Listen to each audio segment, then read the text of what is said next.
நிலமெங்கும் நச்ச அலைகள், சாய கழிவுகள், அதை பிரித்து எடுத்து இந்த கழிவை தனியாக எடுக்கிறதுக்கான அதற்கான சாதனங்கள் அதெல்லாம் நடக்கப்பட்டிருக்கா? அதை சுத்திகரிக்கிற தொழிற்சாலைகள் அது ஏதாவது இருக்கா? அதுக்கான முயற்சி அது இருக்கா? ஒண்ணும் இல்லை. அதை பத்தி கவலையும் இல்லை.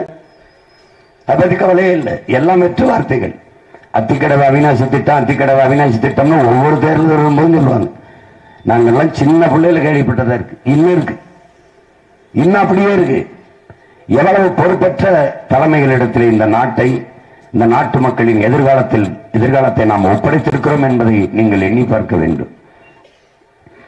புதிதாக யாரும் போட்டியிடவில்லையே. இந்த தேர்தலில் நிற்கிற 3 கூட்டணியில் யார் புதியவர்கள்? அவர்கள் ஆட்சி காலத்தில் செய்த சாதனையை ஒன்றை சொல்லி ஓட்டு கேட்க முடியவில்லையே. ஒருத்தர் கூட. ஒருத்தர் காங்கிரஸ் பாரதிய ஜனதா 10 ஆண்டு கால ஆட்சி முடிந்த தேர்தலை அடுத்த ஆட்சியை நிறுவனத்துக்கு சந்திக்கிறார்கள். 10 ஆண்டு காலத்தில் ஒத்த நல்லது செஞ்சிருக்கிறேன், இந்த மக்களுக்கு ஒன்று செஞ்சிருக்கிறேன். காங்கிரஸ் பாரதிய ஜனதாவிற்கு எதற்கு தமிழ் மக்கள் ஓட்டு போடணும்? ஒரு காரணம், ஒரே ஒரு காரணம். யாராவது சொல்லுங்கள், கட்சிக்காரர்கள் யாராவது இதுக்காக நாங்க பாரதிய ஜனதாவுக்கு போடணுங்க, இல்ல இதுக்காக காங்கிரஸ் கொண்டு வரணுங்க, ஒண்ணு, ஏதாவது ஒண்ணு, ஒரே ஒரு காரணம். திமுக வெல்லும், திமுகவுக்கு தான் வாய்ப்பு கொடுக்கணும். எதுக்கு? 39 உறுப்பினர்களை கொடுத்தீங்க, என்ன பண்ணீங்க? 5 ஆண்டுகள் என்ன நடந்திருக்கு? என்ன நடந்திருக்கு? எந்த காரணத்திற்காக திமுகவுக்கு வாக்கு செலுத்தணும்? அது மதவாத சக்திகளை உள்ளே விடாது. இப்ப விட்டதெல்லாம் யாரு? இங்க வந்தது எப்படி? பாரதிய ஜனதா வளர்ந்து அந்த வார்த்தையை எப்படி கேட்க முடியுது? கொண்டு வந்த காரணம் யாரு? இதே அதிமுக தான். சட்டமன்றத்தில் 4 உறுப்பினர்கள் அதிமுக தயவில்லை. அதற்கு முன்பு கோவையில் ஐயா சிபி ராதாகிருஷ்ணன் ஜெயிச்சது யாருடைய கூட்டணி? திமுக. காரைக்குடியில் எச் ராஜா வென்று சட்டசபைக்கு போனது காரணம் யாரு? திமுக. 5 ஆண்டாள வாஜ்பாய் ஆட்சியை தாங்கி பிடிச்சு இந்திய பெருநிலம் முழுமைக்கும் RSS பிஜேபி வேர்வரப்பி காலூண்டி வலுவாக நிற்க காரணமாக இருந்தது திமுக. எப்படி உங்களால் வந்தது? பாதுகாக்கும், அது தடுக்கும் என்கிறீர்கள். பாரதிய ஜனதா ஆட்சி ஆளுகிற மாநிலங்களில் கூட மோடி இவ்வளவு தூரம் பயணம் செஞ்சு வந்ததில்லை. சதுரங்க விளையாட்டு, அதுக்கு எதுக்கு அவரை கூட்டி வந்தீங்க? கேலோ இந்தியா, அதுக்கு எதுக்கு கூட்டி வந்தீங்க? கேலோ இந்தியா என்ன? கேலோனா என்ன? இந்தி. எதிர்கட்சியா இருக்கும்போது இந்தி தெரியாது போடா, ஆளுங்கட்சியா இருக்கும்போது கேலோ இந்தியாவா? இந்திய விளையாட்டுன்னு வைக்க வேண்டியது என்ன? வேற ஏன் அப்படி வைக்கிறீங்க? எதிர்கட்சியா இருக்கும்போது கோபேக் மோடிங்கிறீங்க, ஆளுங்கட்சியா இருக்கும்போது வெல்கம் மோடிங்கிறீங்க. என்ன உங்க கொள்கை? எது உங்க கொள்கையின் உறுதித்தன்மை? எப்படி இருக்கு பாரு. 2 கட்சிக்கும் போட்டி, திமுக போட்டி எழுதுறீங்களா? யாரு மோடியை பார்த்தா அதிகமா பல்ல காட்டி சிரிச்சதுங்கிறது தான். சிரிக்காத நம்பி பாரு. தம்பி உதயநிதி ஒரு போட்டோவோட சுத்திக்கிட்டே இருக்க, செங்கல்ல வச்சுக்கிறாரு, இல்லைன்னா முட்டையை தூக்கிட்டு இருக்காரு. 3 ஆண்டு காலம் எங்க ஆட்சிக்கு முட்டை தான் மார்க்குங்கிறாரு. இந்த முட்டை தான் நாங்க வாங்கியிருக்கோன்ட்டு செங்கல் எது கட்டுறாரு? இதை வச்சு எங்களுக்கு சமாதி கட்டுங்கிறாரு. எத்தனை காலத்துக்கு தூக்கி தெரியுது? பேசுறதுக்கு ஒண்ணு இல்ல. மணிக்கணக்கா அவங்க மகன் பேசுறேன். இந்த மண்ணின் பிரச்சனையை, மக்களின் பிரச்சனையை எப்படியெல்லாம் தீர்க்க முடியும், இந்த நாட்டை எப்படி வளர்க்க முடியும், மாற்று பொருளாதார பெருக்கம் என்ன, மாற்று மின் உற்பத்திக்கு திட்டம் என்ன, எல்லாவற்றுக்கும் மாற்று சொல்றோம். அதனாலதான் மாற்றம்ங்கிறோம். ஆனால் எது ஒன்றையும் பேச முடியல. அந்த செங்கலையே 5 தேர்தலுக்கு தூக்கிட்டு அப்படி. இப்ப அந்த 1000 ரூபாய் பிடிச்சு கெட்டியா பிடிச்சுக்கிட்டாங்க. 1000 ரூபாய் வந்துருச்சா? சேமிச்சு வச்சிருக்கீங்களா? அம்மா வச்சிருக்க, உங்களுக்கு செலவு காசு இல்லையா? தரவான்னு நம்ம கேட்டா தான் விடுவாங்க. அதை திருப்பி இந்த 1000 3 ஆண்டுகள் இந்த 1000 ரூபாய் தவிர ஒண்ணும் இல்லை. 10 ஆண்டுகளை மோடிக்கு சொல்றதுக்கு ஒண்ணும் இல்லை. இப்படி மயக்க பிடிச்சி என்ன மாதிரி பேச சொல்லு, மக்களை கூட இப்படி நிக்க வச்சு பேச சொல்லு. நான் எங்க அப்பாவை கூட்டிட்டு வீட்டுக்கு போயிடுறேன், வேணாப்பா தேர்தல் வாங்கப்பான்னு பேச சொல்லு. ரோடு ஏதோ மாடல் அழகியெல்லாம் வருவாளுகள், அப்படி அணிவகுத்து அப்படி வந்து மாடல் அப்படி எவன் வந்தாலும், அமித்ஷா வந்தாலும் சரி, ராஜ்நாத் சிங் வந்தாலும் சரி, நீங்க பழக்க வச்சிருக்காங்க. ரோட்ல வந்து இப்படி கை காட்டிட்டு போறது. பேசுப்பா, என்னப்பா, என்ன நடந்திருக்கு, என்ன செய்ய போற? 10 ஆண்டுகளில் மக்களுக்கு சூப்பு கொடுத்திருக்கிறேன், இனி 5 ஆண்டு ஜெயித்து வந்தால் நேர ரசத்தை கொடுத்து கொன்று விடுவேன், அவ்வளவுதான். என்ன நடந்துற போது? 10 ஆண்டுகள்ல செய்யாத ஒரு நல்லதை அடுத்து வருகிற 5 ஆண்டுகளில் செய்து விடுவார்கள் என்று நீங்கள் எப்படி நம்புகிறீர்கள்? எப்படி நம்புகிறீர்கள்? இதுவரை செய்யாத ஒன்றை இந்த திமுக இனி செய்யும் எப்படி நம்புறீங்க? இந்திய நாடாளுமன்றத்திற்கு உரிமைக்காக எழுப்பிய குரல் ஒன்று. மாநில உரிமை எல்லாம் பறித்துக் கொண்டது இந்திய அரசு, மத்திய அரசு. எந்த அரசு?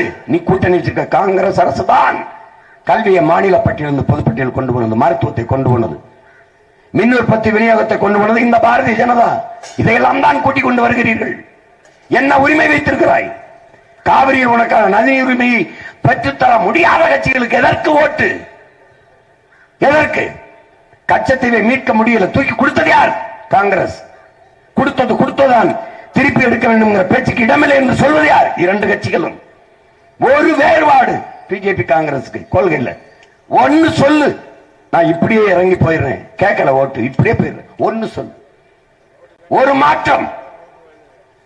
ஒரு மாற்றம். பாரதிய ஜனதா மதவாத கட்சி, காங்கிரஸ் மிதவாத கட்சியா? யார் சொன்னா உனக்கு? யார் சொன்னா? யார் சொன்னா? அவ பாபர் மசூதியை இடிப்பான், காங்கிரஸ் இடிக்க அனுமதிப்பான். காங்கிரஸ் ஆட்சியில நரசிம்மராவ் ஆட்சியில தான் இடிச்சான். இடிக்க அனுமதிச்சது காங்கிரஸ், மறுக்க சொல்லியவனே. அது இவ்வளவு வலிமையான உளவுப்படை ராணுவம் வச்சிருக்கிற நீ 1 கிலோமீட்டருக்கு அங்க நிறுத்த முடியாத கரசவையை நிடா அப்படின்னு தடுக்க முடியாதா?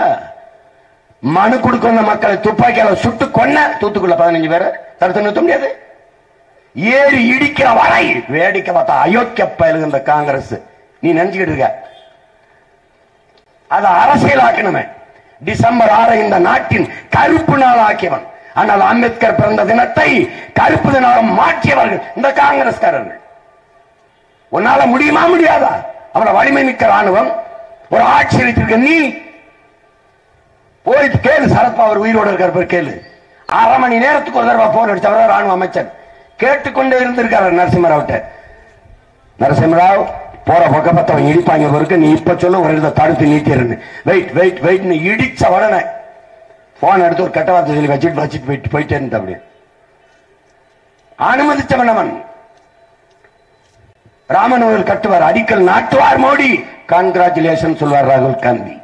அவன் sound Hindutva. We are all Hindus, BJP. Yes, we are all Hindus. Congress. That's all your honor. என்ன மாற்றம் கண்ட? என்ன கொள்கை? உன்னுடைய வெளியுறவு கொள்கை என்ன? காங்கிரஸ். பாரதிய ஜனதா கொள்கை சேம். உன்னுடைய பாதுகாப்பு கொள்கை சேம். 100 விழுக்காடு ராணுவத்தில் அந்நிய முதலீடு. 2 பேருக்கும் ஒண்ணுதான். உன்னுடைய எஜுகேஷன் பாலிசி பிரைவேடைசேஷன், உன்னுடைய மெடிக்கல் பிரைவேடைசேஷன், தனியாற்ற கொடுத்துரு. என்ன வச்சிருக்க நீ? என்ன இருக்கு? உன்னுடைய பொருளாதார கொள்கை தனியார் மயம், தாராள மயம், உலக மயம். 2 பேருக்கும் ஒரே மயிர் கொள்கை தான். என்ன கொள்கை? தனியார் மயம், தாராள மயம், உலக மயம். எல்லா உலகத்தின் சந்தையாக என் நாட்டை திறந்து விட்டவர்கள் இவர்கள் தான். நீனும் நானும் மக்களா? இல்லை. பெரும் முதலாளிகள் உற்பத்தி செய்கிற பொருளை வாங்கி வருகிற மந்தைகள். எப்படி வளரும்? சந்தை பொருளாதாரத்தை ஏற்றுக்கொண்ட நாடு எப்படி வாழும், மலரும்? சந்தையில் வியாபார வர்த்தகம் நடக்குமா, வாழ்க்கை நடக்குமா? ஒரே ஒருத்தன் பதில் சொல்லு. சந்தையில என்ன நடக்கும்? வர்த்தகம் முடிஞ்சவன அந்த வியாபாரி என்ன பண்ணுவான்? கூட அர்த்த கழிவுமா. இதுதான் இங்க நடக்கும். எங்க நோக்கியோ கொண்டு வந்தான? எங்க திமுக ஆட்சியில தான் இருந்துச்சு, கலைஞர் ஆட்சியில் எங்க கழட்டிட்டு போயிட்டான். அவனை நம்பி வேலைக்கு போனவன் எங்க தேர்வு தர்றான். இப்ப ஹோண்டாயின்னு ஒண்ணு இருக்குது சென்னையில, கொரியன் முதலாளி வச்சிருக்கான். நிலத்தடி நீர் இல்லை என்றால் காலி பண்ணி போயிருவான். எவ்வளவு வேணாலும் நிலத்தடி நீரை உறிஞ்சிக்கலாம்னு நீ ஒப்பந்தம் போட்டிருக்கு. சென்னைக்கு என்னோட வந்து பாரு, நேரம்லாம் கிளம்பியிருப்பான். பலாயிரக்கணக்கான கண்டெய்னர் காரை உற்பத்தி பண்ணி கப்பல் போக்குவரத்து கொண்டு இறக்குவான். 1 டன் எடை காருக்கு 4,50,000 லிட்டர் தண்ணி தேவைப்படுது. இப்ப 3 டன் 2 டன் எடை உள்ள கார்லாம் தயாரிக்கும் போது உன் நிலத்தடி நீர் கண்ணுக்கு தெரியாம களவு போகுது. நீ சும்மா அப்படியே சிரிச்சுக்கிட்டு அவன் சொல்றான் டெவலப், இண்டஸ்ட்ரி வந்தா தான் டெவலப். யாருக்குடா டெவலப்? யாருக்கு டெவலப்? யாருக்கு டெவலப்? யாருக்கு வளர்ச்சி? யாருக்கு வளர்ச்சி? ஏர்போர்ட் எதுக்கு அதானி கொடுத்த? துறைமுகம் போர்ட் கட்டுற வேலை எதுக்கு அதானி கொடுத்த? விளிங்கத்துல கேரளாவை துறைமுகம் கட்டுறவன் யாரு? அதானி. என் ஊர் காட்டுப்பள்ளியில எங்க ஊர்ல வந்து சென்னையில 6111 ஏக்கர்ல ஏர்போர்ட்டுக்கு இந்த துறைமுகம் கட்ட போறவன் யாரு? ஒப்பந்தம் யாரு கொடுத்துருக்க? அதானிக்கு. ஒப்பந்தத்தை கொடுத்தது யாரு? ஐயா கருணாநிதி. புதிதாக ஒன்றும் ஆரம்பிக்க முடியாது. ஆனால் இருப்பதை விரிவாக்கம் செய்து கொள்ளலாம். 6111 ஏக்கர் கையெழுத்து. செயற்கை ஒரு துறைமுகம் விலிங்கத்துல துறைமுகம் கட்டிருக்கு. செயற்கை துறைமுகம் 80 லட்சம் டன் கற்களை கொட்டணும். சும்மா தோராய கணக்கு 80 லட்சம் டன். எங்கிருந்து கற்கள் போகுது? கேரளால மழை இருக்கா? இருக்கு. ஏன் அங்க வெட்டல? அவன் நல்ல ஆத்தாளுக்கும் நல்ல அப்பனுக்கும் பிறந்து அவன் மண்ணின் மகன், மான மலையாளி. அவன் ஆள்றான், அவன் தொட வர மாட்டேங்கிறான். இங்க அயோக்கிய பயில்கிட்ட நாட்டை கொடுத்து என் மலைய, என் பூமி தாயின் மாற அறுத்து கொண்டு போய் 80 லட்சம் டன் இன்னும் போயிட்டு இருக்கு, இன்னும் போயிட்டு இருக்கு. யாரு கேட்கறது? யாரு எடுக்கிறது? யார் கேட்கறது? அங்கிருந்தும் பாராளுமன்றத்துக்கு ஆள் போகுது. பேசுவாங்க, ஒருத்தர் பேசுவார. இந்த பாரதிய ஜனதா கட்சி வேட்பாளர், இல்ல இங்க காங்கிரஸ் கட்சி வேட்பாளர், இல்ல திமுக கட்சி வேட்பாளர் மணல் அள்ளி விற்கிறதுல உங்க கருத்துங்க. இந்த காவில தண்ணி தர மாட்டேங்கிறாங்க, அதுல உங்க கருத்துங்க. ஏதாவது ஒண்ணு சொல்லுங்க. இந்த வட இந்திய தொழிலாளிகள் வந்து இங்க ஆக்கிரமிக்கிறான், அது நீ வேடிக்கை பார்த்துக்கிட்டு இரு. இமய வரை பரவி இருந்த நீ இந்த காலடியில் குறுக காரணம் என்ன? இப்படித்தான் படையெடுப்பார்கள். பண்பாட்டு படையெடுப்பு, ஆக்கிரமிப்பு, அப்படியே விரட்டுவான், அப்படியே விரட்டுவான். நீ பாரு, ஒரு மலையாளி வீடு வச்சிருந்தானா, அந்த மலையாளி வீடை நீ வாங்கிடு, இன்னொரு மலையாளிக்கு தான் விற்பான். வேணா சோதிச்சு பாரு, எனக்கு பாரு, போயிச்சு பாரு. நீ அப்படியா? உன் வீட்டுக்கு பக்கத்துல ஒரு பறைய வீடு இருக்கு, நீ அனுமதிப்பியா? அனுமதிப்பியா? ஆனா பீகாரி வீடு இருக்கு, அனுமதிப்ப?